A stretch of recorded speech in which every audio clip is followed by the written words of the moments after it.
It is amazing how the time has passed so quickly. And here we are in our 7th week of this journey. We are just waiting for a few people that are joining us. As they are coming, I am welcoming them into this room. Let's start with a brief moment of silence.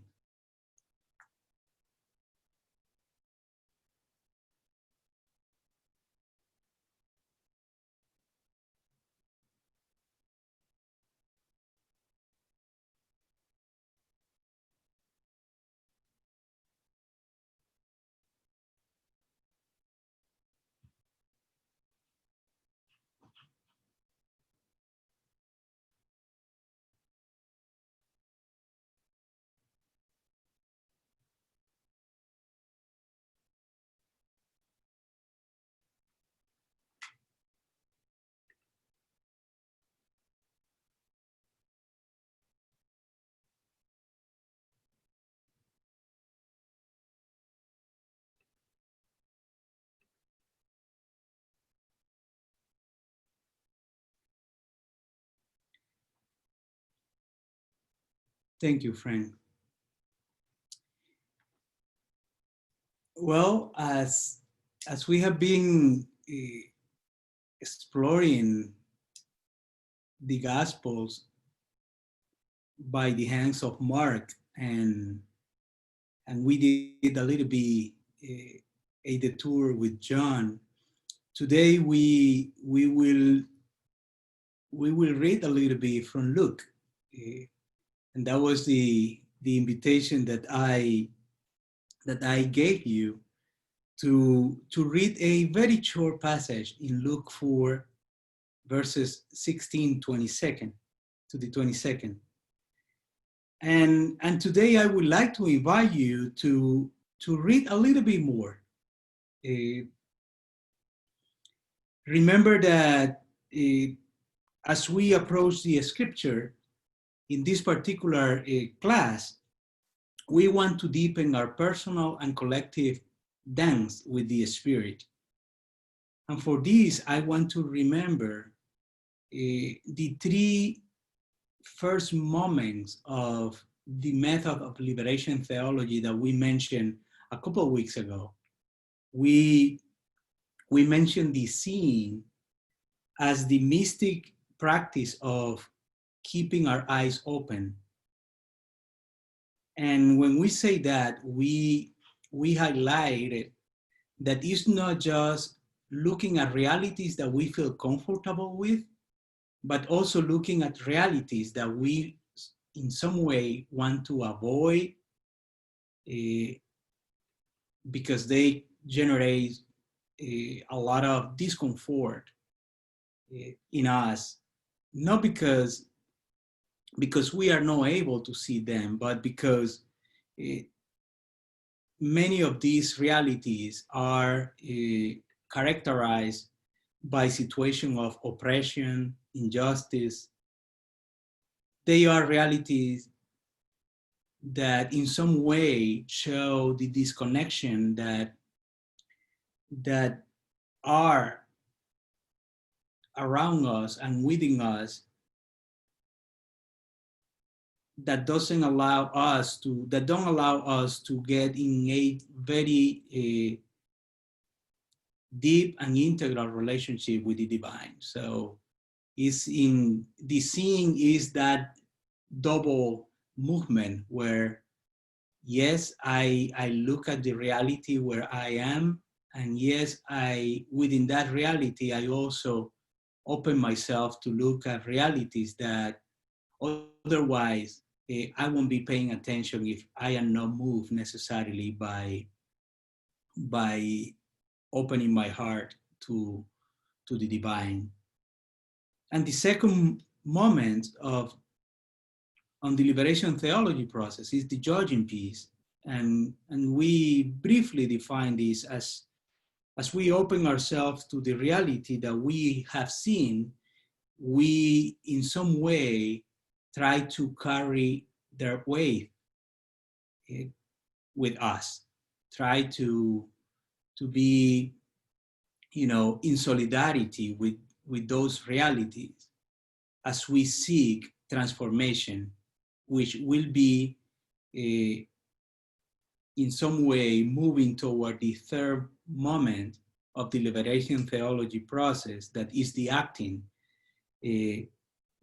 which is a sincere commitment to transformation, to allow the call, if we wanted to identify this way, of the divine within us to be active. So today I would like to expand a little bit the passage that I ask you to read.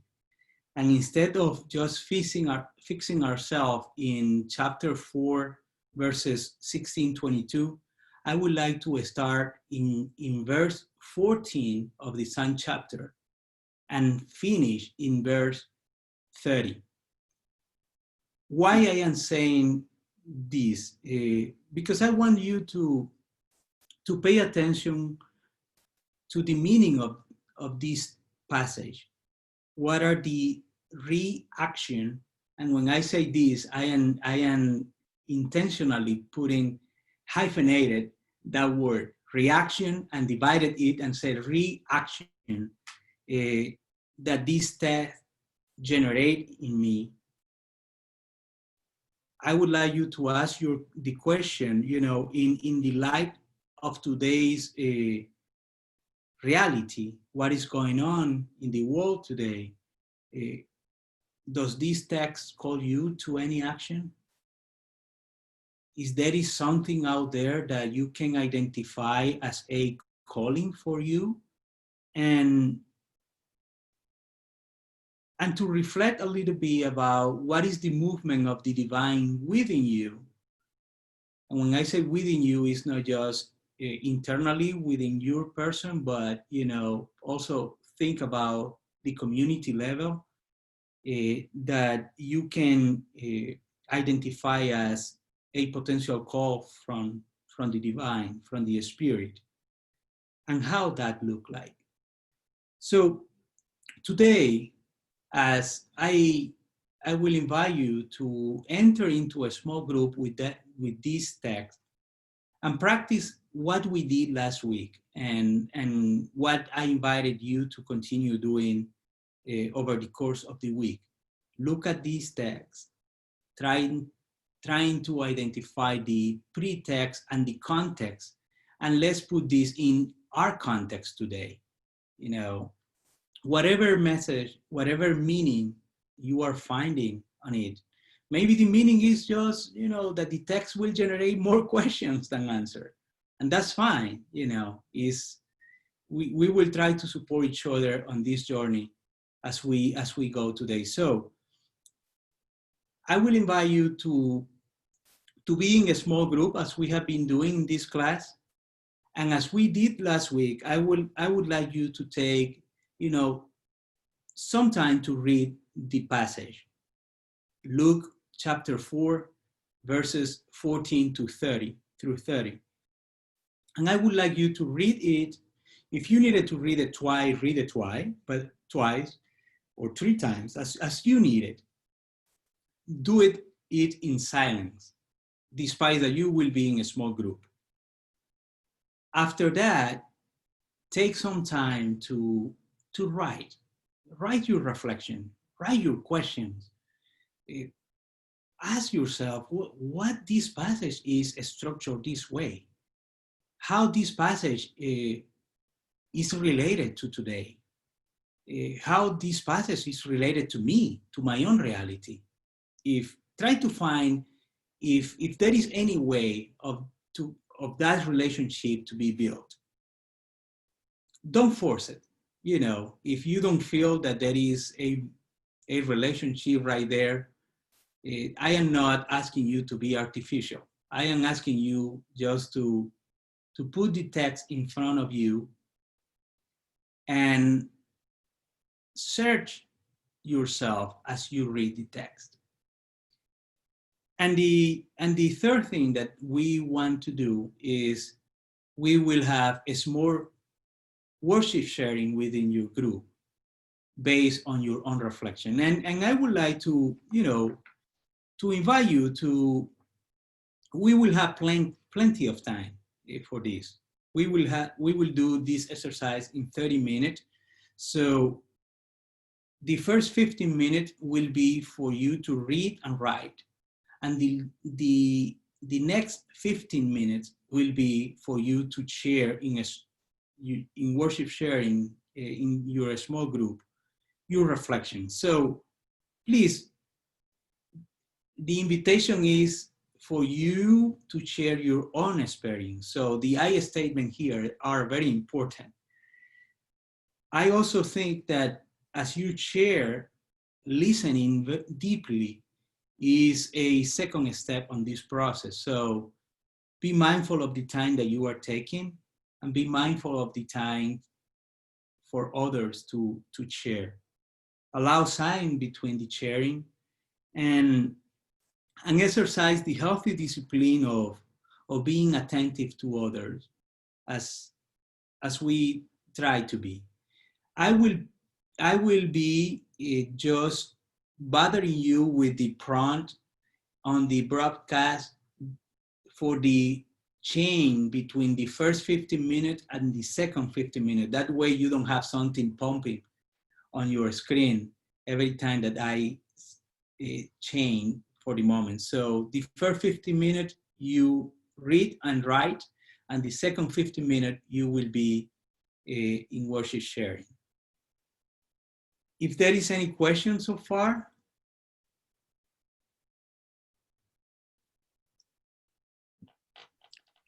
Do we, Francisco, do we need to have someone to report back, or we will not do that this time?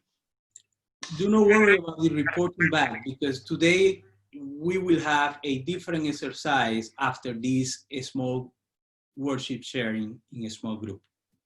Yeah. Thank you. That's good. But I will highly recommend somebody to be mindful of the time, and maybe and the others to be very open to the prompt that person can say to you as you are sharing in your small group. So you will be in group of 3. I think that this is a way of keeping the small group experience as rich as it can be. Remember that you have to accept the group as we open them. And here we go.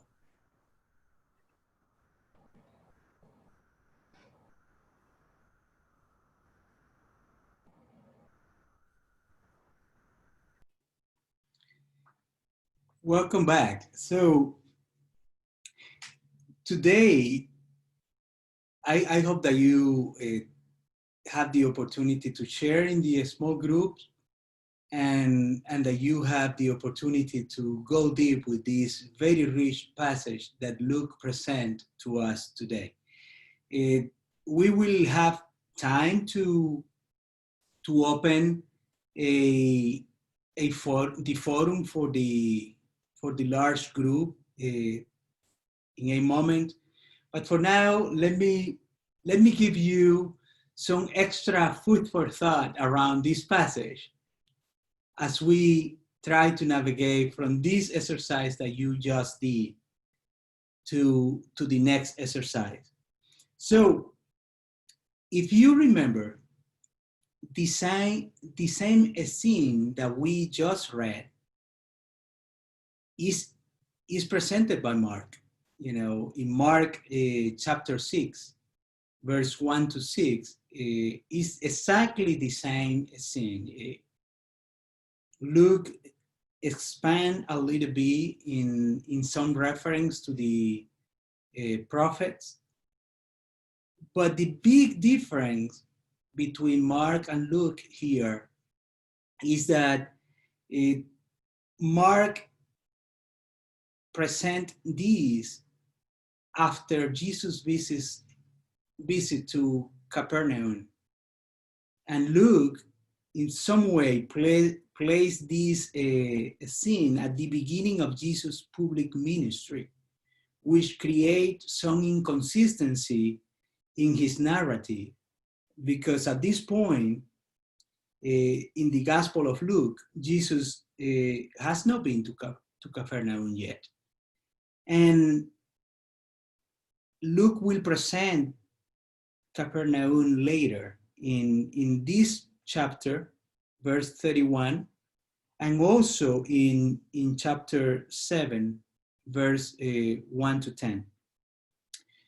Another thing that I want to notice here is that the geography is not accurate in Luke when talking about Nazareth. Yeah, in fact, the name that he is giving to Nazareth is a very rare name, Nazara. Yeah, is a deformation of the name Nazareth that is rarely used within the entire scripture, and yet Luke is using this and play Nazareth in his description as is Nazareth is near a cliff, when we know that the fact is that it is not. It is not. Luke, in some way, is using the geography here to accentuate the action that people may take against Jesus. Yeah. So, two ideas around this particular detail. The first one is, well, maybe Luke, as a foreigner, is not very familiar with the geography of Palestine. Or two, maybe Luke is using this element, as I just said, to highlight with some fictive intentionality here the effect that Jesus' action is creating within the people that he is encountering here. Now, one thing is very clear here in this passage is that Luke, and this is a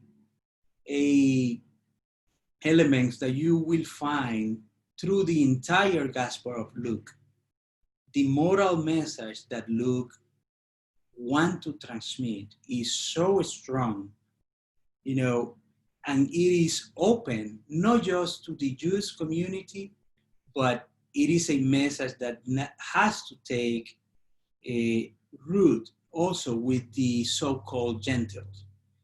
And this is a theme that is constant, you know, in Luke. The prophetic demands for justice and solidarity are universal. You will see that since verse 1 in chapter 1 in Luke, all the way to the end of the gospel. And Luke's intention here is to present Jesus as a prophet, highlighting the relevancy of his action.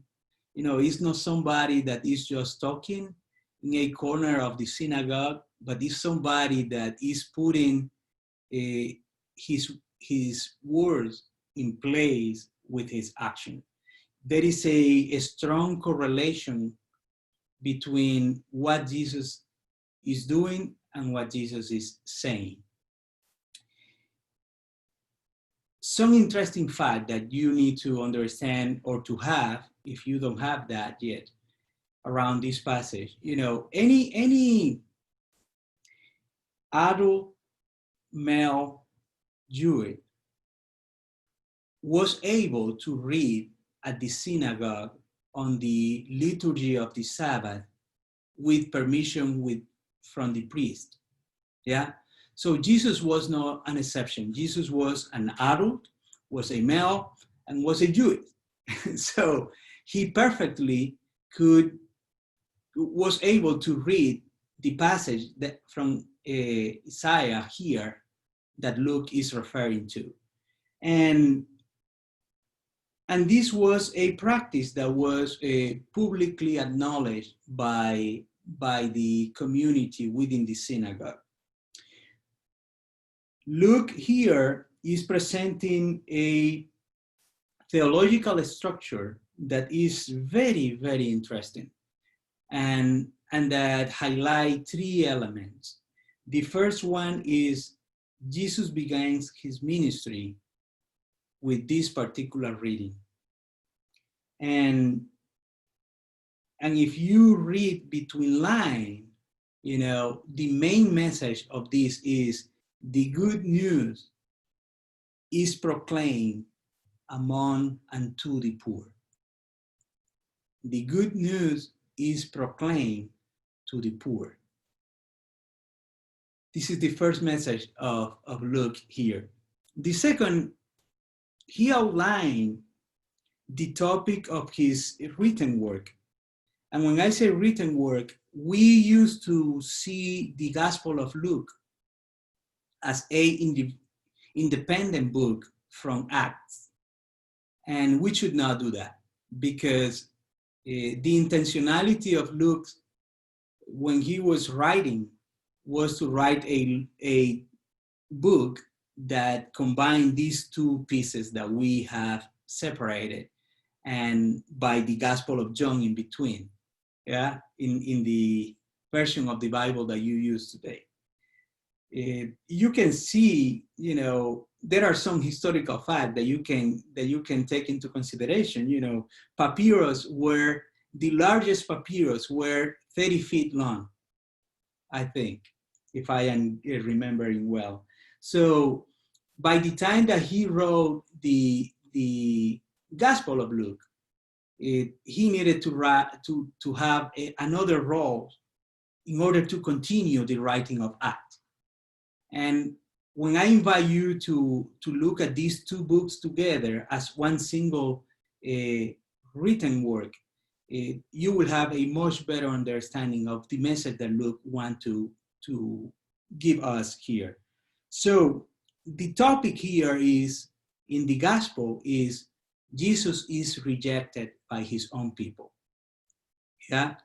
And the second piece of that is in Acts, where he said, and Jesus is accepted by the Gentile. In other words, by everyone.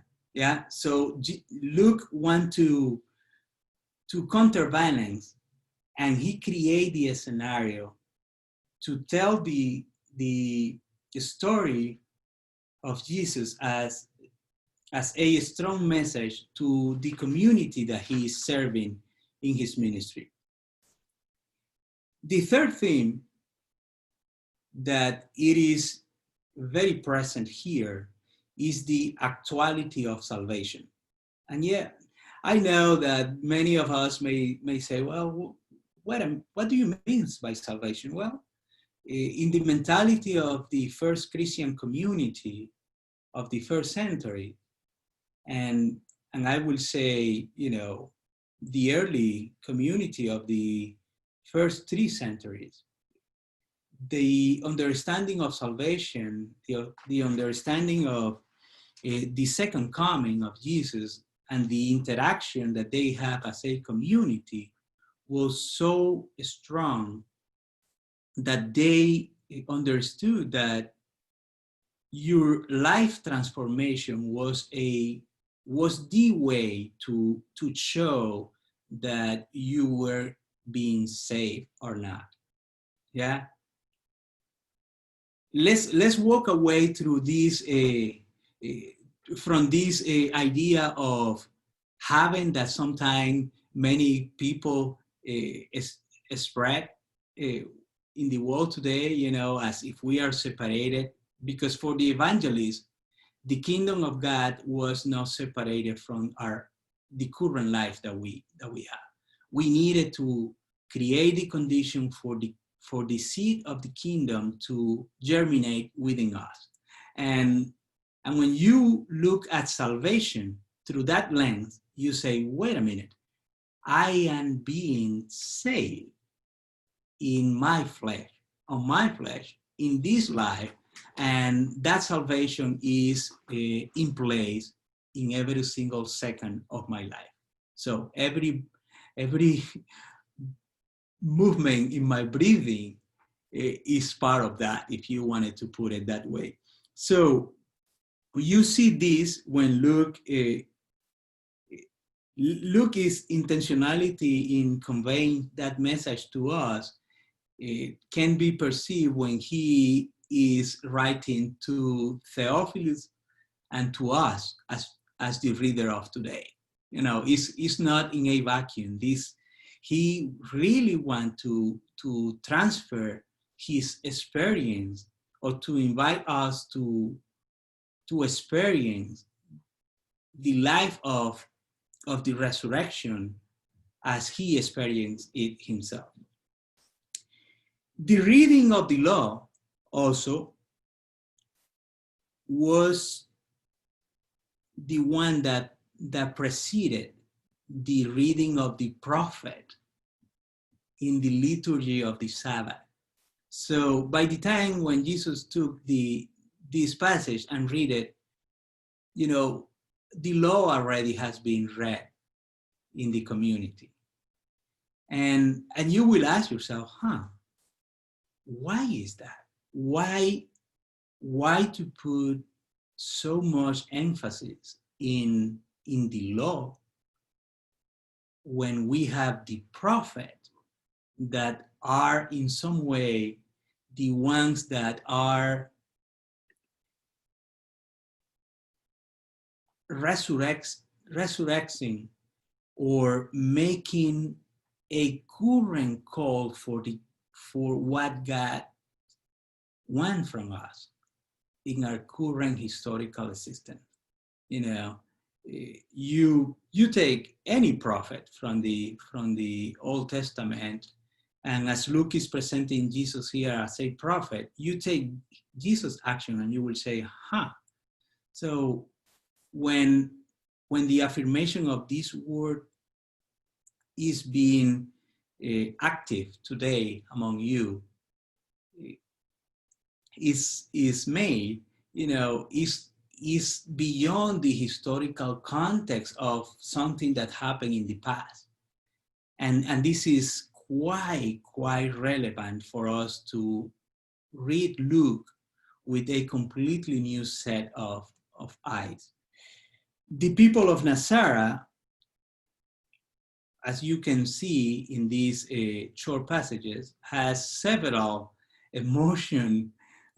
They pass from admiration to, you know, condemnation, if you wanted to see it that way, and it has to do with a very nationalistic thing.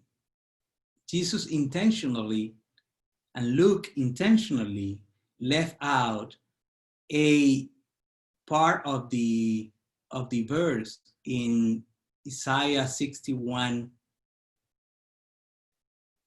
that is not here in this section of the same passage that he is quoting from Isaiah, but Jesus is not mentioning, he's not reading it. And that verse has to do with after announcing the liberation and the compassion and the justice, Isaiah said, and yet we are waiting for the day of revenge.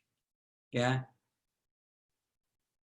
The intentionality here with Luke and Jesus is like, you know, it's not revenge what is important here. It is compassion. So let's make sure that the aphesis, as the Greek word will say, the aphesis is the Greek word for liberation used in these passages.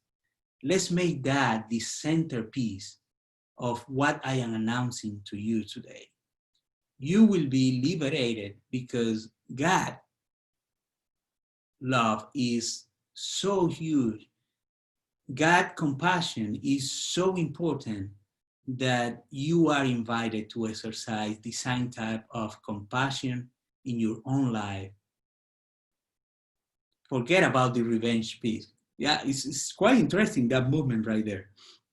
And the intentionality of Luke, of quoting Isaiah here, is again to present the prophetic mission that Jesus uh, will go to fulfill within his people.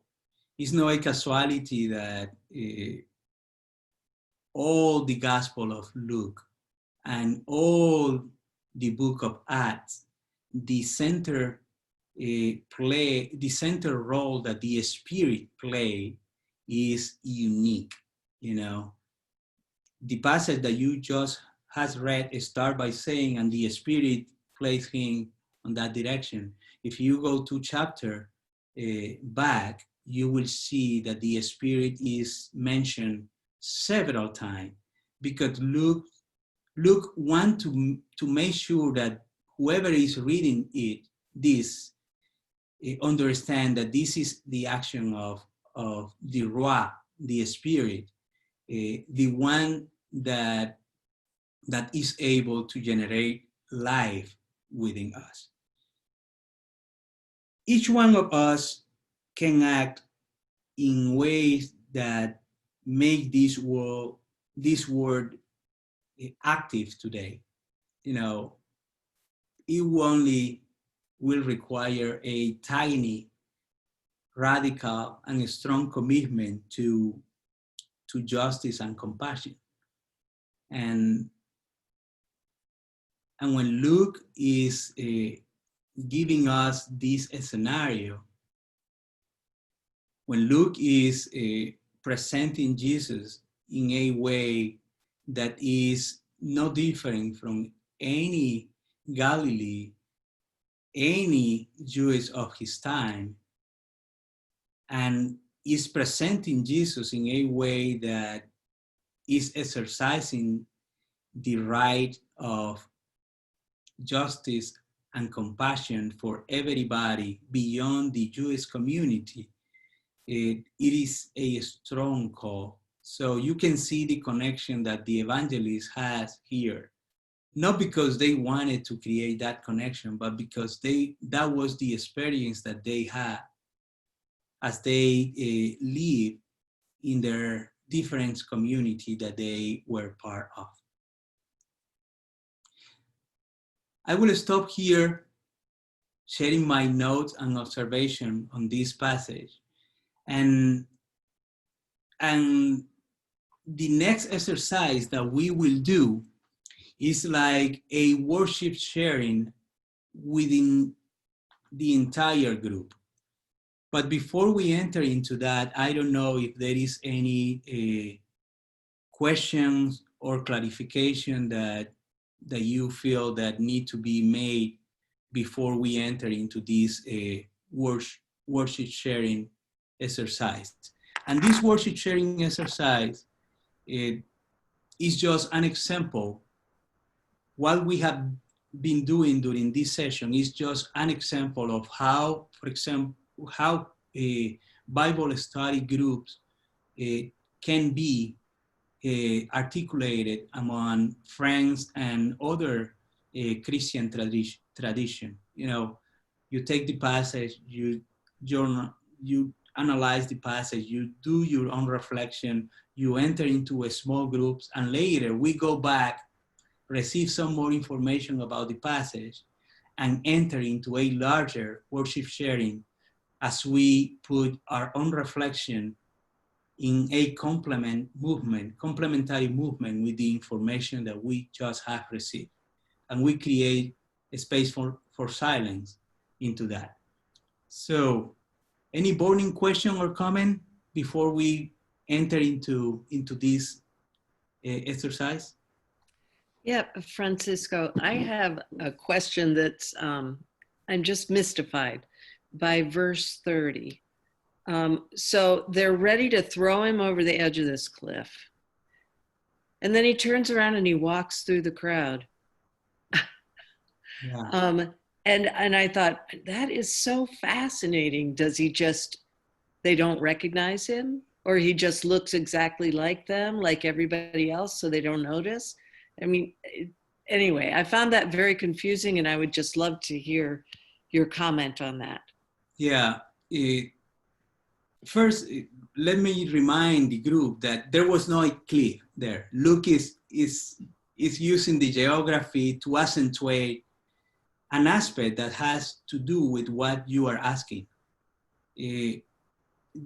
All the specialists that has looked into Jesus' personality, trying to recreate Jesus' personality based on the says that we have secured that he say, recognize that he must be, he must was a person that was, you know, a personality very strong and that generate admiration.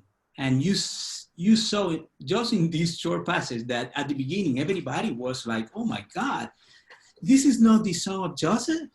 You know, like they were full of joy seeing somebody from their own community speaking with so much passion.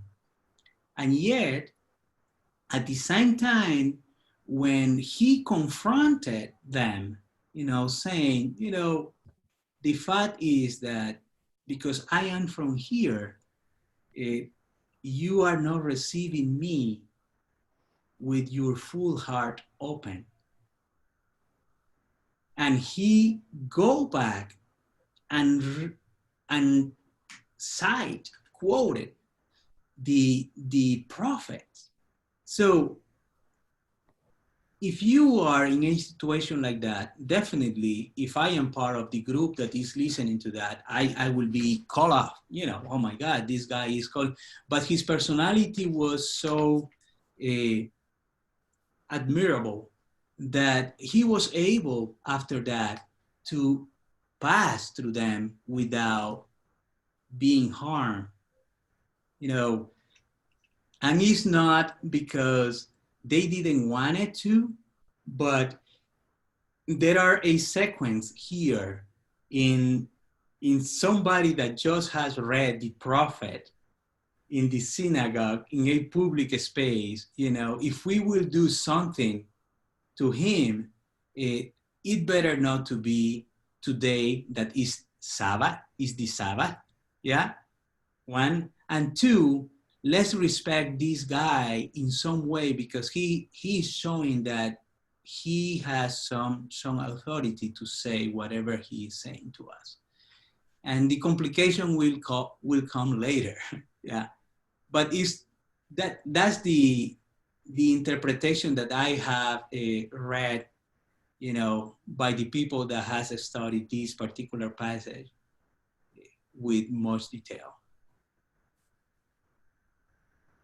So why? Yes, am I unmuted? No, you are good. I'm confused by his citing Elijah, who only took care of one widow, and Elisha, who only healed one leper and not all the rest. And that doesn't sound like generous compassion. Well, remember, he's citing this here for us to, if we want to analyze that particular moment in the Old Testament, we will need to go to read Samuel, yeah? And where Elijah is, that particular story is there, and we will understand the why, yeah? The why. There is a strong political connotation on that. I don't know if we will have time to get into this, and me not compromising the worship sharing exercise here for the larger group. But, you know, the reason why he is highlighting just these particular miracles, if we wanted to call it that way, is because he wants to make sure that people understand that he is aware that he not necessarily will be well received in his own community, because as they know him, listening from him will definitely put out in a very, very unique way their vulnerabilities and the wrongdoings that they have been engaging for preventing compassion and justice to take place. And again, remember that this is happening at the synagogue. So the synagogue being perceived as part of the social structure that has been making oppression a reality within these communities.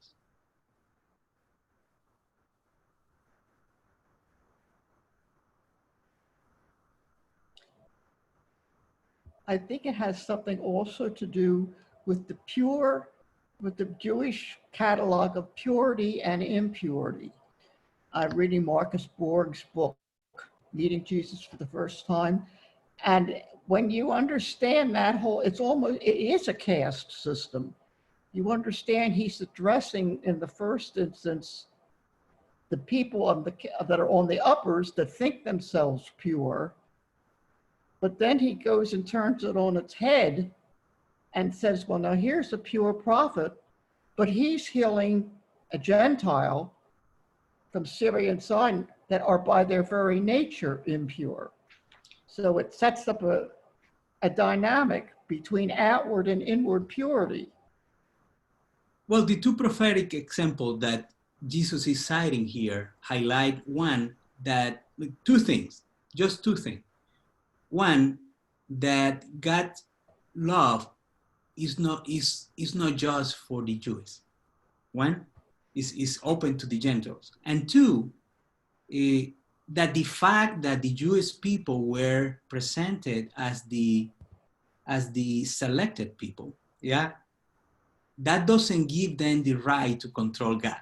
This is the message of this piece, yeah.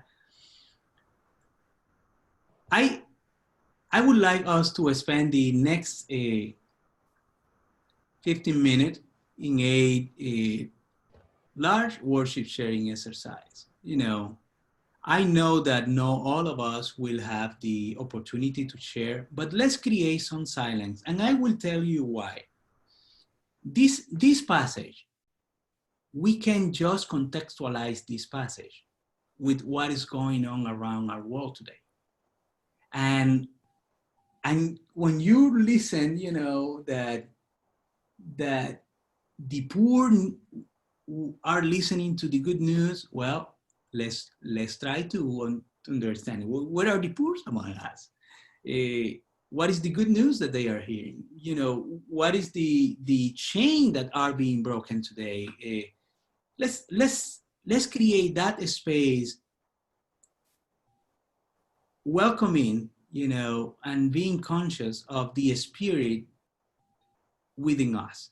And let's create some silence. And if you feel led to share something based on the experience that we just have had today, feel free to do so, and be mindful of the time, as many of the group may be willing to share too. So let's enter into that space.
I was grateful to have this reading this week to reflect on. And I'm sorry I missed the small group, but I'm here now.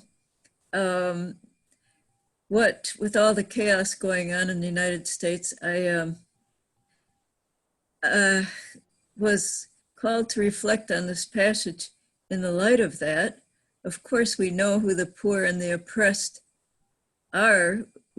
That's very obvious, but there's absolutely no human being that Jesus was not talking about coming to redeem or to save. And so I come back to Donald Trump and his coming up with the Bible and all this crap. And I thought, well, you know, Jesus really would have mercy on him as well and would have compassion for him.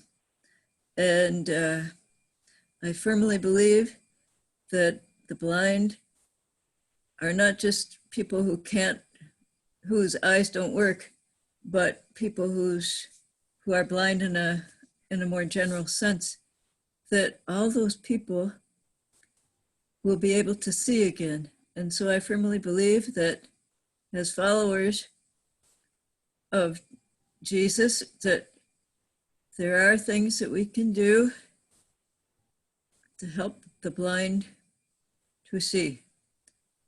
And so, yeah, I want to take seriously my role in being a liberator.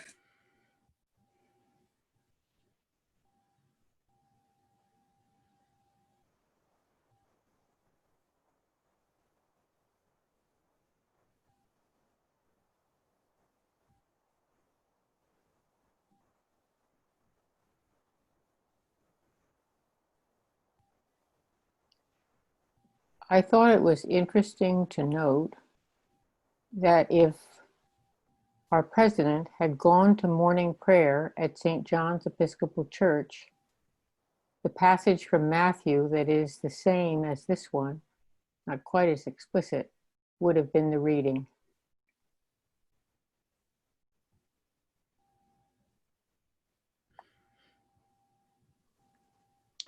I appreciate Francisco reminding us of the construct for liberation theology, and that the first step is to see. And I feel the events that we have been seeing, whether we're just seeing them on our television or out in the streets, that this, and then the odd metaphor of these video cameras, which are so horrifying and heartbreaking films, we can't help but see. I mean, you'd have to be quite hidden away to not see this terrible oppression that we've been living with. And then I feel we are prodded or pulled or called to then move to the next sort of place in that construct of just examining how we are a part of it. How are we in this oppression, and what is our part in keeping it going, and how can we pull away from that and help to transform this terrible move, what the positive part is, the transformation towards more justice. So that is a very deep sharing for me to think about that.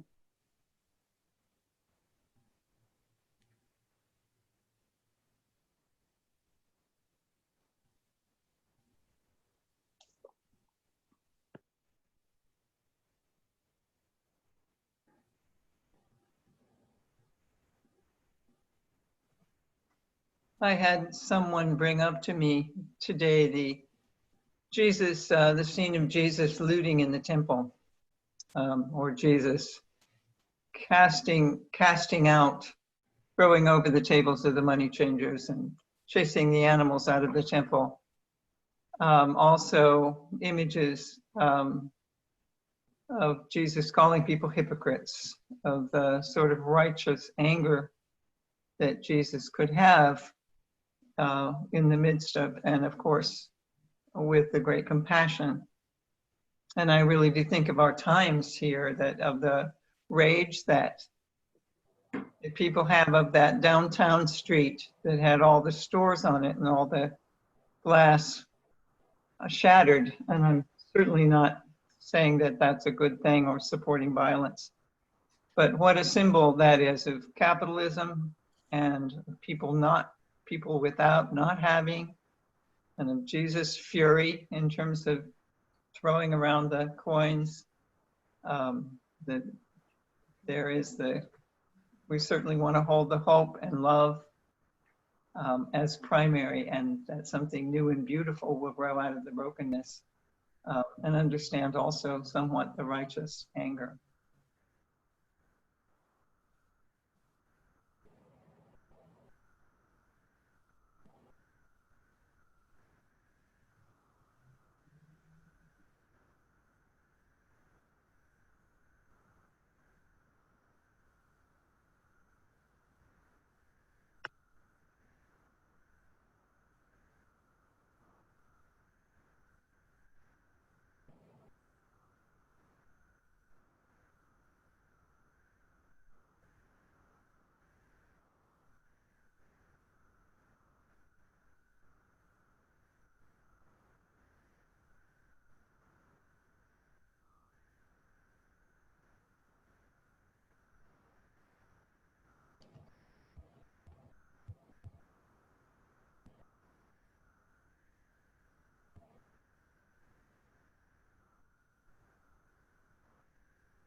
I keep hearing the phrase essential workers and thinking about the extremity of the emotions that the people in the synagogue went through with that event of feeling excited and then feeling that this person was a part of them, but it didn't mean that they were really a part of him.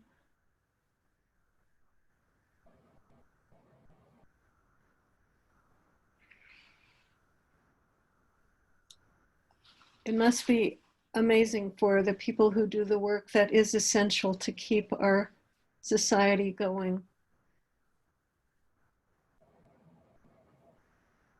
To hear themselves called essential workers, because they probably know that they are, but they also know that they don't get treated that way. And so for me, the confusion of emotions is that this is a time of great possibility, but a time when so much frustration and hypocrisy is pointed out.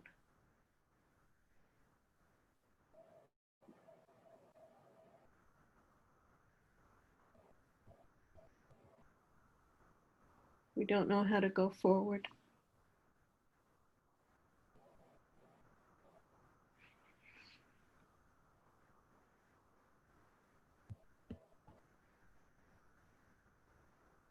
So far, excuse me, so far as actions go,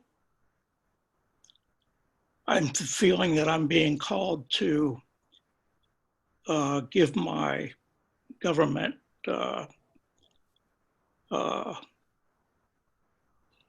coronavirus payment to several DACA persons who aren't getting that. For those of us who are retired and receiving our usual retirement payment, it seems like maybe we don't really need that extra payment from the government. And for me, I'm feeling called to give it mine to several DACA persons.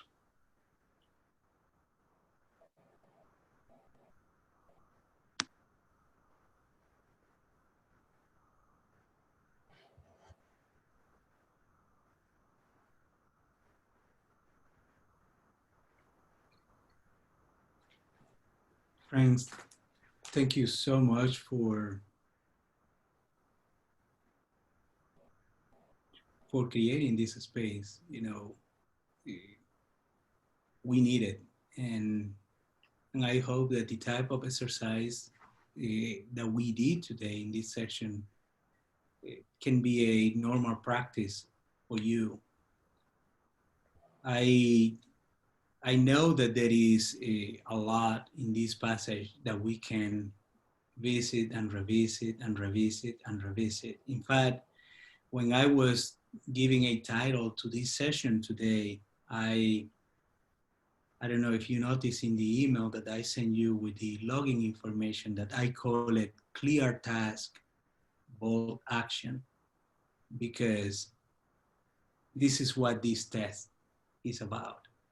It's about outlining, you know, pay attention to what are the tasks around you and within you that need to be embraced with some bold action to make transformation possible. Thank you so much. I hope that you play a little bit more with Luke this week. I won't give you necessarily a particular text to read, but if you will read Luke, you know, pay attention to the movement of the Spirit, you know, how he was so intentional about saying, and everything that has been happening is because the Spirit has the first move. So when I see hope in what is going on in the world today, I would like to believe that it's because that hope, that first movement, is also motivated by the same Spirit that Luke is talking about. Have a great rest of the afternoon, and I hope to see you next week.